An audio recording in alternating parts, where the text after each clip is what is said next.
लोगों को रामायण का एक प्रसंग बताती हूँ। एक बार की बात है, एक रात को माता कौशल्या अपने शयन कक्ष में विश्राम कर रही थी।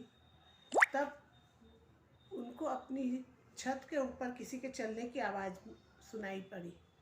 तो माता कौशल्या ने सोचा कि कौन है, तो बुलाया जाए। तो वो अपने सेवक को पुकारी, सेवक आए, उन्हें बुलाया गया। छत्ता पे कौन था जो, तो वो जब नीचे आई तब देखी कि उनकी छोटी बहू श्रुतकृति थी, जो शत्रुघ्न की पत्नी। उससे माता कौशल्या ने पूछा कि क्या बात है बेटी, तुम्हें नींद नहीं आ रही है क्या? तो श्रुतकृति की आंखें भर आई और वो अपनी कौशल्या माँ से लिपट गई और रोने लगी। तब कौशल्या जी ने पूछा कि क्या बात है, शत्रुघ्न कहाँ है? तब श्रुतकृति ने जवाब दिया कि माँ, उन्हें देखे तो मुझे 13 साल हो गए। ये बात सुन करके कौशल्या जी उफ करने लगी और बहुत अफसोस मन में किया, और फिर पुकार लगाई तो सेवक दौड़े आए।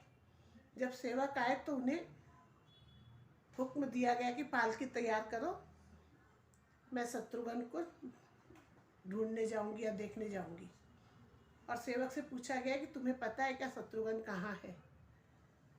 तो जब माता शत्रुघ्न जी की खोज में निकली तो देखा कि अयोध्या के जिस दरवाजे के बाहर नंदीग्राम में भरत सन्यासी के रूप में रह रहे थे, उसी दरवाजे के भीतर में एक शिला थी। उस शिला पे शत्रुघ्न जी अपने हाथों का ऐसे तकिया बना करके विश्राम कर रहे थे।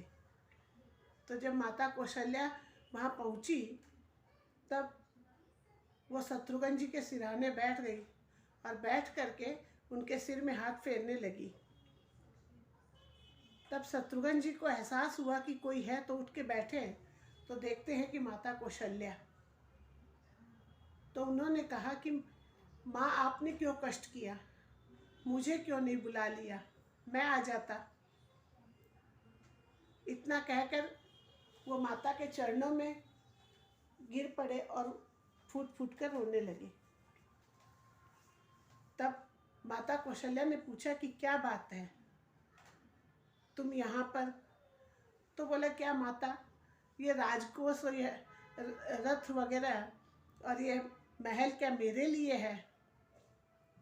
भैया राम जी तो चले गए पिताजी की इजाज़त से वन की ओर, उनके साथ चले गए भैया लक्ष्मण।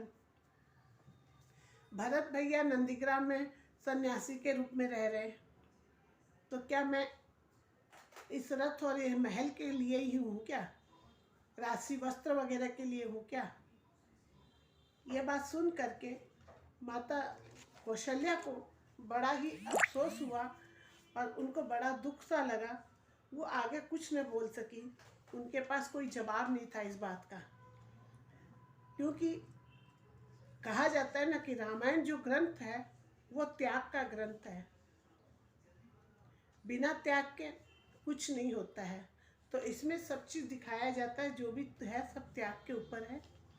इसलिए कहा जाता है कि ऐसे ही आप अपनी लाइफ में भी कई जगह आपको त्याग करना पड़ता है। बिजनेस में भी आपको समय का त्याग करना पड़ता है, कभी पैसों का त्याग करना पड़ता है, कभी अपनी फैमिली का भी कुछ पल के लिए त्याग करना पड़ता है, ताकि वो आप अपने बिजनेस में ध्यान दे सकें।